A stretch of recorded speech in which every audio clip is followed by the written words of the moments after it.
Welcome to this session, which is Public Media, Strengths, Opportunities, and Threats. And we have an exceptional panel here today to discuss what's happening in public media and what that means for journalism and a well-informed public in general. I'm Lisa Waananen Jones. I'm faculty here in the Murrow College in the Journalism and Media Production Department. It's great to see some students, former students, colleagues in the room here today. I also have the pleasure of briefly introducing our panelists, who will also introduce themselves more thoroughly as we begin. So we're going to start with our guests who are visiting us here in Pullman. David, if you guys don't mind kind of giving a little wave when I introduce you. Okay. David Fischer is the president and general manager of KNKX Public Radio of the Seattle-Tacoma area. He's been in that role since 2024 and previously served as CEO of Tacoma Arts Live for nearly 2 decades. His broad experience in nonprofit service includes working to secure state legislation allowing communities to tax themselves in support of arts, science, and culture. Cole Medina is the president and CEO of Blue Mountain Community Foundation based in Walla Walla. He's back in his hometown in this role for the past 5 years after extensive experience on the West Side serving nonprofit organizations and working as a local elected official. He is one of the founding board members of the Washington News Fund, a new effort for raising funds to strengthen journalism in Washington State. We're so glad you could join us here in Pullman. It's fun. We're now going to go to our representatives from our own Northwest Public Broadcasting, based here at WSU. Rachel Sun is a multimedia journalist with NWPB, working on both radio and print stories with an emphasis on healthcare. Rachel has worked around the region since graduating from Murrow College. And since we have quite a few students here, I'll also mention that Rachel was involved with the Evergreen and backpack journalism and the very first rural reporting plunge that we did back in 2018. And last but certainly not least, we have Cara Williams-Fry, who is the general manager of NWPB and has been in that role since 2022. She has a background of more than 2 decades in public media and commercial television. NWPB is a member station of both NPR and PBS and has expanded its reach and impact under her leadership. And it's almost entirely to Cara's credit that we have this impressive panel here today. She did the vast majority of the organizing, which we really appreciate, and thank you for bringing us all together. So we just have one other kind of starting piece before we get to questions, because as our group was planning for today, it came up that we should start with the essential question of what is public media? And Cara reached out to Scott Detro, a longtime friend who got his first job at her previous station. So she was his boss's boss. And he's also better known these days as the host of All Things Considered, so NPR's flagship news program. So we have a video message from Scott before hearing from our panelists, and hopefully I can play this correctly. Hey, it's Scott Detro, one of the hosts of All Things Considered. Like a lot of us, I have spent a lot of time over the past year thinking about the future of public media. And I've got a few contradictory thoughts right now. I think on one hand, it's really hard out there right now, right? We all know that. We have seen the budget cuts. We have seen the pressure from public officials. We have seen the fact that a lot of stations have had to close their doors or do a ton of layoffs just to be able to get by at this moment where this funding that we had relied on for decades suddenly evaporated, and there's a good chance it's never coming back. And at the same time, I think there has never been a greater opportunity for public radio, and there has never been a greater need for public radio and public media. On the local level, we are seeing the constant closure of trusted local news sources, newspapers, TV stations, websites that just don't have the business plan to keep going, all over the place, just consolidation. We're seeing news sources pivot to AI-generated text or just walk away from the local reporting that used to be the hallmark of what they do. On the national level, we have seen a really cynical decision-making by big corporations that own broadcast news outlets to try to change their journalism in order to escape scrutiny or regulation, or in order to get deals approved by the federal government. I don't think it's ever been this blatant before. And this is obviously, all those things are a real problem. And I feel like on so many of these fronts, public radio is the only solution, and the thing that our readers and listeners and viewers are looking to give them news that's just escaping on other fronts. Like on the local level, it's the stations that are able to sustain the local journalism to cover City Hall, to cover communities, to cover state houses that otherwise aren't being covered now. On the national level, we at NPR are able to say, we are not corporate owned. We are not trying to get a merger approved. We are not trying to, have some sort of deal to make more revenue. We are a nonprofit with a mission focus, and that mission is covering the news. So I think at this moment in time, we have to figure out how to get through the hardship. We have to come up with really strong plans, really durable plans to make sure our journalism is as good as it's been before, even if we've had to cut resources and lose staff, to make sure that our journalism is stepping up to fill those gaps created by the erasure of newspapers. And then on the organizing side, on the fundraising side, we need to figure out how to make the next 10 years work. We were able to get so many contributions over the past year when we said this is a crisis and we've lost our funding.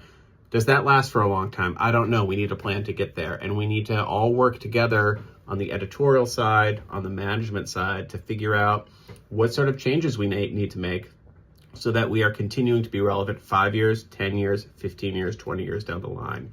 Because it is clear that at the local level and on the national level, the people who rely on us to be informed, they really need us. So thanks so much for thinking about this too.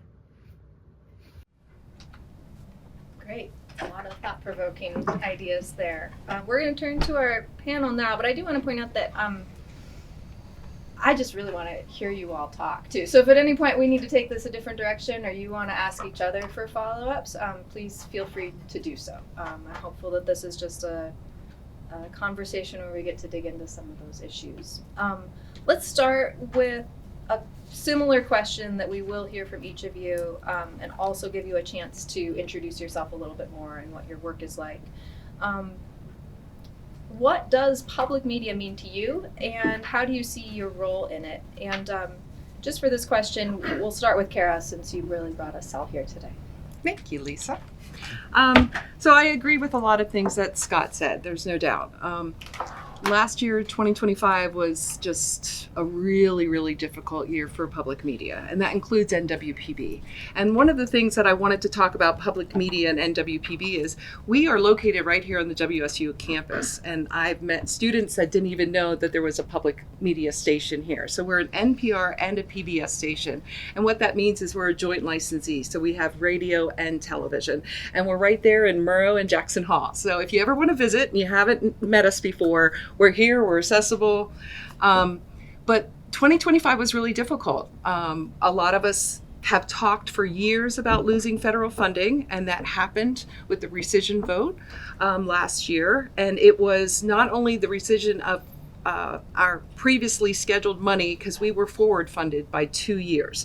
So if it would have just been that amount of money that we lost, and for NWPB in cash, it was about $1.1 million. But if you add in all the programming and the services and the things that CPB gave to us as part of this, national local collaboration, it comes to about $2 million. And that's not just $2 million this year. It's next year and the year after that and the year after that. And not only did they take the forward funding away, they took the funding away immediately. So as of, October 1 of this past year, 2025, there was no check coming in. And so it does make us all wonder and think about public media. And I've had a lot of people ask me, is public media going to go away? And my answer is no, it's not, because public media is more important now than ever. And I just want to do a little history piece on this. Public media started with the Public Broadcasting Act in 1967. And this was a huge and important moment in time. It was signed by President Lyndon B. Johnson, and it created the Corporation for Public Broadcasting. That's CPB, which everybody heard about last year. They didn't quite understand it, but they heard about it. And CPB was created to be a private nonprofit entity designed to distribute federal funding to local stations and supporting programming and to ensure high quality educational content for children and cultural and informational content. And that's for everyone. It was always intended to be for all Americans across the nation. The network of NPR and PBS covered 99% of this country, and we're here for everybody. And there was a big push. Our mission is to serve our communities. And so local matters, because we can hear all the national news blurbs, but people really want to know about their neighbors, their communities, their region, and each other. So I'm passionate about public media. Even if I didn't work in public media, I would be an advocate for public media, because it is important to have trusted journalism. It is really important to have quality education for children. It's important to bring people up and uplift them with arts and cultural, information. And then our biggest thing in my mind is we serve the community. So we are a community. We want to gather community together. We want to be a place where people feel they belong. And that is my mission, my goal. Every single day I come to work, I work hard, I lean in, because I care about public media. And it's going to last a long time beyond me. David, let's go to you next. How do you see public media and your role in it? Sure. I'm going to kind of tack on to some history stuff Good. that you started with, and maybe to move broadcast forward to 1987. And that is the year when President Reagan rescinded what was known as the Fairness Act. It seems kind of geeky to talk about, but really that was set up so that corporations could run newsrooms and be insulated from the financial effects of advertisers and the financial effects of driving the corporation to a bottom line of profit. In 1987, the president rescinded that, and that opened the door to see a conversion from news into opinion, and then from opinion into division.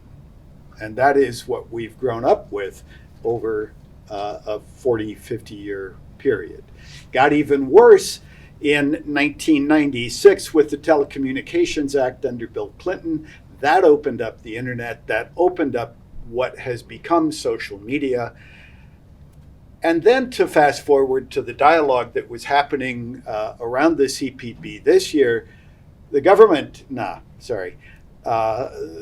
conservative message was, we don't need government funding anymore. Look, we have ubiquitous access to information through social media, through websites, through commercial entities.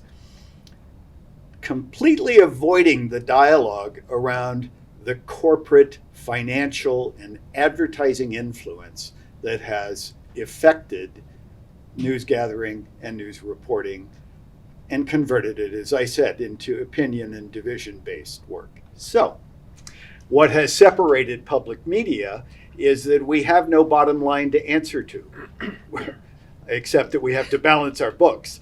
But we have no bottom line to answer to for advertisers, and haven't ever. So with the rescission this year, our station turned to our listeners, and instead of driving an emergency campaign, we said, look, we want to take the next year. This rescission happened in July of 2025. We said by May of 2026, we are inviting the community to step up to replace sustainable funding with sustainable funding. Would you please become a monthly donor? Essentially, subscribe to our radio station. And we happen to know that that model has about a 90% retention rate. So it's not a one-time gift that disappears the next time around as much, we think. So we'll find out as we go through year over year. But we are really happy to say we set a goal of 5,000 sustaining monthly donors, and we met that in March ahead of schedule, and we exceeded our budget this year significantly. So we've kind of helped build up a reserve fund. And thanks to the energy driven by the conservatives, our community responded in a really positive way, and we are in a stronger position for it. I think I'll stop there. Okay. Thanks. Thank you. Yeah. Cole, let's go to you. I think you deserve credit for actually raising this question in the first place. But what is public media to you? Sure. I'm going to start by telling you what AI says it is. So let's see. Public media refers to media platforms that serve the public interest. I think that's pretty straightforward. And I'm doing this, and we're giving all these answers because there is no single definition of public media, in case that isn't clear. I couldn't find an actual definition in a dictionary somewhere. But AI heading on here, this includes various forms of communication such as television, radio, print, and online content that are accessible to the general population. Public media organizations often prioritize community needs and are typically funded by public sources, making them more responsive to local audiences. Examples include NPR, PBS, and Northwest Public Broadcasting. It's right here. No, I'm kidding. It didn't. I know you are. Yeah. That's culprit. Which aim to provide informative and educational content rather than focusing solely on profit. I think that's a fine definition. I'll give you my definition of it and kind of explain why I'm here. So I'm not in the journalism field. I'm not in the news field. I feel kind of like the odd duck up here. I'm in the philanthropy field. I've spent my career working for nonprofits, raising money for nonprofits, and the last 15 years giving away money to nonprofits and students as scholarships. What I have come to realize a long time ago is this: reliable, relevant local news is foundational to civic life and to everyday life. The civic life part of that really means it's foundational to holding our elected officials accountable. If we don't have news, we can't hold the people who make big decisions in our lives accountable for what they're doing. So it's absolutely critical to that. But it's also critical to just about everything that we do in life. I had the opportunity to be at the Knight Media Forum in February, and the CEO of the Knight Foundation said this. She said, at its core, the First Amendment is about trust. Jack and Jim Knight, the two fellows who formed the Knight Foundation, built their newspaper community on trust. They built a very large newspaper business and basically donated that to charity through the Knight Foundation. Some of you probably know that. They gave their readers something precious, reliable information. They knew that the First Amendment safeguards the free flow of information, that it protects our rights to hold, share, and discover different perspectives. They knew that trust is the soul of democracy. I think public media in the world of journalism is the most trustworthy source of news in our communities. It is the most trustworthy place to receive reliable, relevant local news. And therefore, I'm here because I want to support it. I don't think anything else in our society will function if we don't have good news. And the best news, I think, comes from public media because it's public. I'm not going to bash all the corporately owned media in the world or in our country, but I know that public media, which for me means media that is not owned by a corporation, media which is owned by a nonprofit, is the most reliable media and the most important for us if we want to maintain our First Amendment and maintain democracy. Rachel, let's go to you. Yeah, so these are all great answers. I think to start off with, to answer this question, I want to talk about the reason that I wanted to be a journalist, which is that I wanted to serve the public and do a public good with the skill set I had. And I'm not a civil engineer, I'm not a scientist, I'm not good at, a lot of skills that one might think of when they think of a government worker or someone in the public sector. But journalism at its best is for the public. It is giving people the information they need to make informed decisions. It's helping them find something new and exciting that they might want to get involved in. It can be a lot of different things. But the reason I was so excited to be able to come to NWPB about 4 years ago is because public media structurally really prioritizes all the things that I wanted to do in journalism. So, like David pointed out, we're not answering to shareholders or advertisers. We're answering to the public, to our audience that we serve. And it always comes back to, what are we offering our audience? What are we offering the people who are in our coverage region? What information do they need to make decisions in their lives, to, just find something new and exciting, to just have a better life? And so I think that public media, more than any other type of news media, is able to do that because of the way it's designed. So, we rely on donors now more than ever, and we answer to them, and I really appreciate that. One of the things, Rachel, just talk a little bit about the fact that we do a lot of in-depth reporting. Mm-hmm. So there's concepts around 45-second little hits of news about terrible, terrible things in the world. Mm-hmm. We don't do that. So kind of explain the philosophy when you're in the news meeting in the morning talking about some of the stories you want to do. Yeah, so this is something I actually wrote down some notes about to talk about for one of the other questions. But the news cycle right now is really overwhelming to a lot of people, including me. And these constant, here's what's happening now, here's the next epic, here's the next one. It gets to be a lot, and I think people tune out after a certain point because it's just too much. You freeze up, you're I can't take any more of this.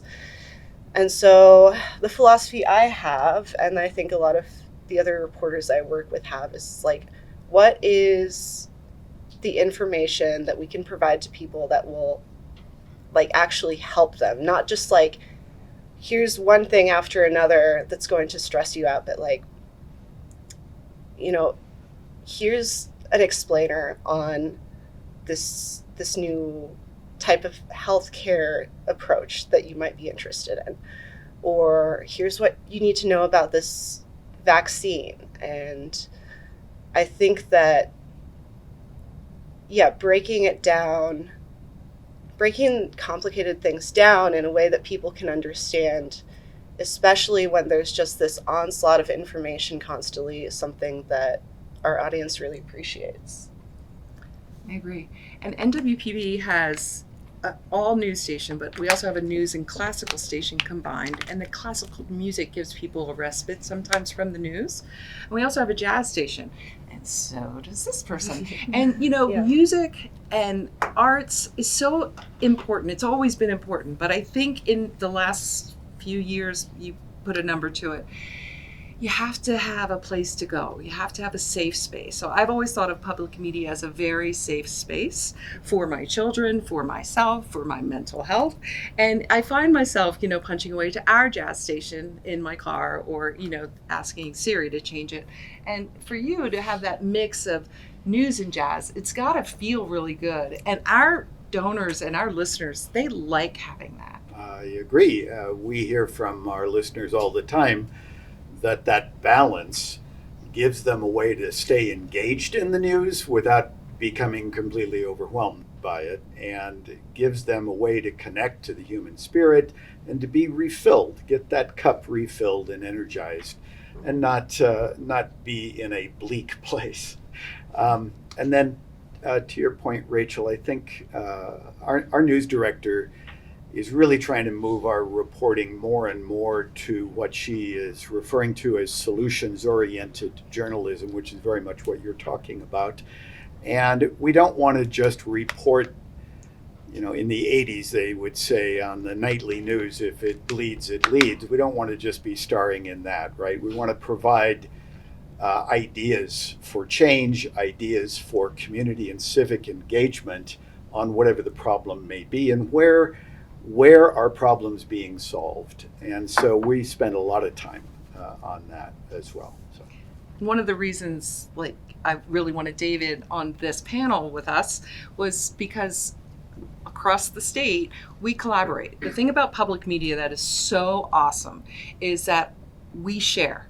We will work together. He might have somebody on the west side and we might have someone on the east side who works together. We work together in the Northwest News Network. We share content. We elevate other reporters and their stories across the entire region. And that's really important to us because in this day and age, there are not enough of us to go around. There's just not. There's a lot of work. There's a lot of stories. And if we collaborate, and that's one of the future focused things, public media has done it more naturally than anyone in commercial, but we also need to work together with commercial media and with print media and all of that. We need to be able to help to inform. So like when NWPB releases a story, I get some newspapers sometimes, can we print this? Yes, as long as you give proper credit, we're here to educate, we're here to inform, we're here to give you the information you need to be able to make good decisions in your life. So as far as I'm concerned, share and share broadly. Absolutely. Let's go. This is a good segue to sort of another question, which really is about how public media can balance innovation and tradition. We're kind of hearing a little bit about you're constantly iterating, you need to change, you need to update things. At the same time, we have these core values, and that's what really drives what we do.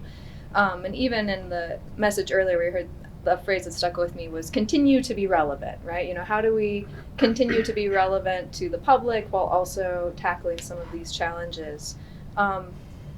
This can go to anybody, but what are you thinking about when you are planning for this idea of balancing innovation with the values that you've always held? I think that the strengths that public media has haven't really changed that much over the decades when it comes to, like, you know, we've built a really trusting relationship with our audiences. We are probably more trusted than almost any other news media when it comes to our reliability. You know, we do a really good job with that. And I think that our mission reflects that. I think one of the areas where public media has struggled is that, like Cara mentioned, people sometimes don't even know that we exist, or they think maybe, you know, all public media is NPR, or they think that NPR is now gone. We're not really just on people's radars that much, and especially for young people, it's not a thing that comes up a lot. And so we have this really strong base with, like, people who are middle-aged and older, who love us, who trust us, and then a lot of younger people aren't really connected with that at all. And so I think public media has struggled figuring out how to make that connection. And it's not because the stories that we do are necessarily not relevant to young people, or that they don't care about quality journalism, because I think they really do, but we haven't always figured out how to meet people where they are.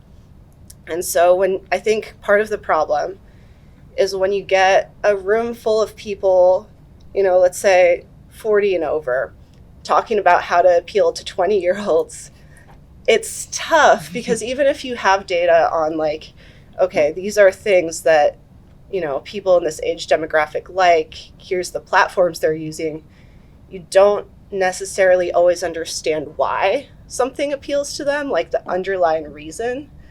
And so you get ideas like, oh, we need to be on TikTok. We need to do this specific trend because that's trending right now. And you ask a 20-year-old, and they're like, that was 6 months ago.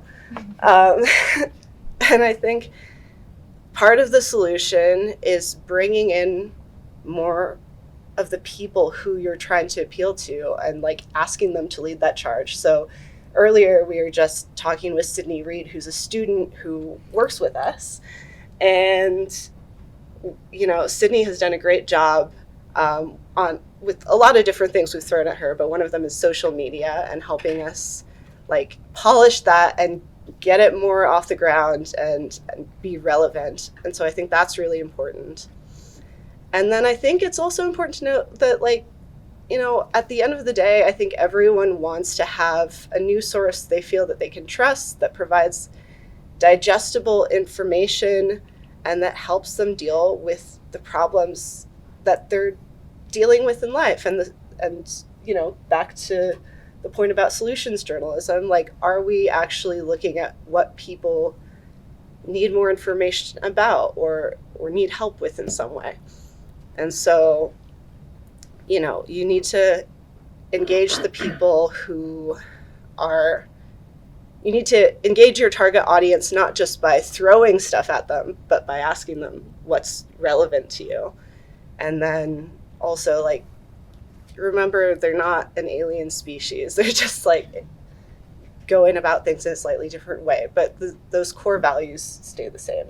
So hopefully that answered the question. A couple things come to mind, just to kind of go off what you're saying, Rachel. One of them is that I'm going to come back to that. The other is, I think we have to find I guess I'm not really the we, We're but we. You're we. you know, public media, news, journalism needs to find a way to, on the back end of the operations, work together more. Not just on the front end, which I think is great, Cara. I know you really believe in that, sharing stories across different public media outlets, but also on the back end. I think there are a lot of efficiencies that can be found on the back end of organizations. Every single organization doesn't need to spin up its own social media system. There can be people behind them who spin them up for multiple organizations. And coming back to social media, I feel like lots of journalism, lots of news outlets, not just public media, but all across the board, kind of missed the boat on social media when it was getting started 2 decades ago. And just didn't get on there quickly enough. And so the people who were on social media got attached to other outlets that weren't really maybe providing them with very good news, but that's what they came to know and trust, and so that's what they're with. And now public media and other news outlets are trying to catch up, but it's really hard to catch up. So at the Night Media Forum, they gave a couple examples of how public media and other outlets are catching up. One is an example of this guy, I won't remember his name, but he is on multiple channels, social media channels, and he doesn't go out and produce any news. He doesn't go interview people, and he does it all in Spanish. All of his stuff is in Spanish. He just reads the news from respected news outlets. People might know who I'm talking about. I don't remember his name. Because he's the most watched Hispanic kind of news person on social media. He just reads what other people report, and then he puts it into a podcast or into a TikTok video or whatever, and just tells the people who trust him what the news actually is. Those people won't trust going to NWPB or somewhere else, but they'll trust what he tells them the news said. When Maduro was taken from his country, this guy woke up that morning, he's like, oh my God, my phone's blowing up, what happened? And he quickly looked around at the news, and because people were like, is this true? Is this really happening? And he's like, yeah, and he just put out a quick video and told them what had happened, and he had 26 million views in like an hour. And the point is, at the Night Media Forum, was find people like this who are already doing social media and partner with them. Bring them into your organization in some way. There was another example of a guy who's just through social media outlets does food. He's a food critic. And there was some newspaper somewhere that just brought him in as their food critic. And boom, they instantly had a big social media following because he had a social media following. So that's an idea. Well, your phrase catch up is something that public media has been doing for a long time. We've been trying to play catch up. I mean, it's been 10, 15 years we've been talking about not relying on federal funds, but we still kept relying on federal funds. And then last year, we got kicked in the butt, so to speak, and we lost it. So we can talk about it forever, but we need to actually change. And one of the things that I think is really important is to find new ways and to find people who are already at the cutting edge. But we also really need to respect how galvanizing that moment was for the public. We did get more attention and more donors and more listeners over the last 6 to 9 months just because they heard about this. They might not have thought that they cared about public media. They might not have thought about how much they used public media, but all of a sudden they did, with the idea that it might go away. And so we know, GMs and CEOs and reporters and news directors across the nation are talking about how do we take this moment where everyone's been galvanized and keep it going. Like, there's going to be another crisis somewhere with some organization next month, right? So we can't expect the money and everybody to keep coming. So that's one of the things. So again, we're talking about it, but what is the it?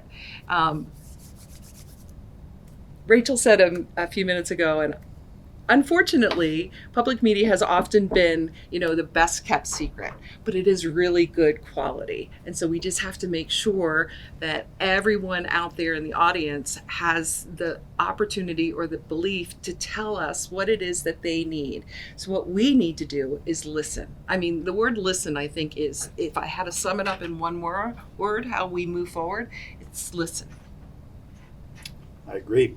I also totally underscore that we have to get storytellers out there who look like the audience we want to attract. In addition to that, I would also underscore we have to focus on human stories, on the humanity of how we are all together. We have to focus on empathy and give an opportunity to not take the bait to be othered, and to really focus our storytelling in a manner that is inclusive, in a manner that respects all sides, even when we detest what's being said, but that we can stand in the middle of that storm and be able to bring forward truth and facts in a manner that shows the humanity of what's going on. I think that is going to energize all ages and everybody. So the more we can do that, the better. And the more we can lean into cultural engagement, the better. Because culture stories, music, theater, dance, art in general is a portal into seeing the world differently. It's a portal into looking at the world through an artist's eyes that kind of whacks us upside the head, and we go, oh my God, I never thought about it that way. That's fantastic. The more we can do that, the more inclusive and the more engaging it's going to be for all ages as well. So I think, these things, I'm not sure that's innovation. I think it's embracing our human traditions better and not becoming too policy wonky along the way. Great. Looking at the time, this has been great. I'm going to go to the room for questions if anyone has any, just because I can kind of feel like there's some out there that maybe you want to ask. And we'll prioritize students. Are there any questions you want to ask right now? I heard the phrase solutions. Hi, I heard the phrase solutions journalism or solutions driven journalism. I'd love to hear a little more about that. How did it come about? What does it look like? Thank you. I work with the Solutions Journalism Network a lot, and I promise I did not plant that question. So we'll go to any of you who want to answer. Yeah. Well, it's funny because, Lisa, I remember, I think I heard about solutions journalism in your class first. So kudos to you for being on top of things. Journalism. Yeah. But solutions journalism is, I guess, basically looking at a problem that people have and how are we fixing it. And a lot of the times it's looking at, a given community or individual who found something that worked for them and being like, okay, what did they do? How did it differ from maybe other attempts that were less successful? and why. Where could this be applied somewhere else? Where is it maybe very specific to this problem? And just like, what can we learn from it? So instead of always reactively going, oh, there's a problem, everybody look at the problem, which is also important that people know when something wrong is happening, but trying to get ahead of that and being like, okay, what's something that people are doing in their community that is actively making it better? Yeah. And solutions journalism, I mean, has really come into its own because people want to hear. Communities, neighborhoods, everybody is different, right? So we're not trying to say that the solution that works in this community is like a carbon copy, you just put it into your community, but it's giving you ideas and then you take it and make it your own. And that's one of the things that I think in public media, especially, we do a lot. Like we might have a great program at NWPB and then another station, a couple states away is like, oh, I love that idea. Well, here's how we did it. You could take it and make it your own. So, it just gets exhausting to hear about the problems all the time. So offering solutions or offering arts or offering we're always going to do news. We're always going to do it really, really well. And we care deeply and passionately that it's trustworthy and it's what you need to make your own decision. But we don't have to do it 90% of the time. We can shrink it down to like 60% of the time, opening up this other space for all of these other things that we're talking about. And I'm going to jump in real quick. And one of the things Cole's working on is the Washington Fund, which I think people should hear about because this is one of the innovative new ways to maybe fund some journalism in the state of Washington. Okay. So the Washington News Fund is the Washington chapter of a national movement called Press Forward. So Press Forward has, I think it's up to 35 different state chapters now, and in Washington we formed the chapter last year, and we ended up naming it the Washington News Fund. And we, as a bunch of community foundations across the country, our goal is pretty simple if you boil it all down. There's lots of words and papers, but if you boil it all down, we want to raise a whole lot of money from other foundations across the state, try to help them understand that they can't be successful at all of the things they want to be successful at if we don't have news to hold everything up. If we don't have good news to hold everything up, everything else kind of goes by the wayside. So try to help them understand that so they divert more money to news, to journalism and media. So the Washington News Fund is just that. It's an effort to get a lot of money into a fund that will support local news across Washington state. And it's really focused on a lot of what y'all have been talking about today. I guess I'll stop there because we're running short of time. That's what it is. Is that what you wanted me to say? Absolutely. Okay. I just think it's good information that, it's not just journalists, it's not just media people who care about the media, right? We all understand that we need good information to make good decisions. And having, foundations across our state and across the country who are coming together specifically to raise money for journalism, it warms my heart. Thank you. Are there any other questions in the room? Yeah. Well, all this negativity in the news obviously leads a lot of listeners and watchers to tune out. So how do you, as the people who produce public media, strike that balance of the negative things going on and the human aspect as well? I would say it's a little tricky on the radio side because our anchor programs are managed through National Public Radio. And they do a fantastic job, and I've been a NPR geek since childhood. And our local news has to fit within those, not always, but significantly has to fit within those programs. And at our station, we do not focus on breaking news. Right? We want to take people deeper, like Cara was saying. So we don't have a lot of time and windows interstitially within those news magazines. So we have to make tough choices about what local news we're going to report. And that's getting harder and harder to do. So I'm out raising money right now to focus on new programming to expand the time frames during which we can share more local reporting, more local news that is outside of the NPR windows. So that's going pretty well right now. It's a $6.6 million campaign. I'm halfway through it, on top of covering the Corporation for Public Broadcasting rescission. So that's all going really well. Getting that foot in the door programmatically is hard, right? Because we also want to keep balance with our cultural programs and our music programs. So we don't have a lot of wiggle there, but we're committed to doing that and making sure that the time we're committing on air is devoted primarily to more local and more grounded stories about who we are in this Washington.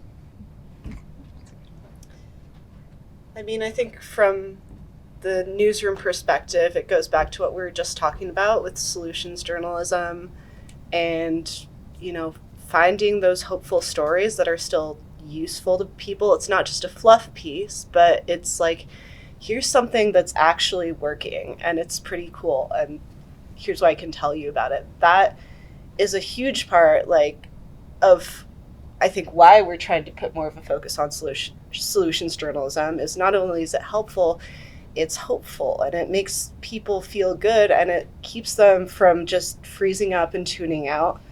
So that's a really big part. And then I think, just not every story necessarily fits into the strict definition of solutions journalism, but finding things that are hopeful in general. Like recently, I featured a man who lives with cancer, and he he keeps getting tumors come back, and so he's going through this really hard thing, but he has this very hopeful,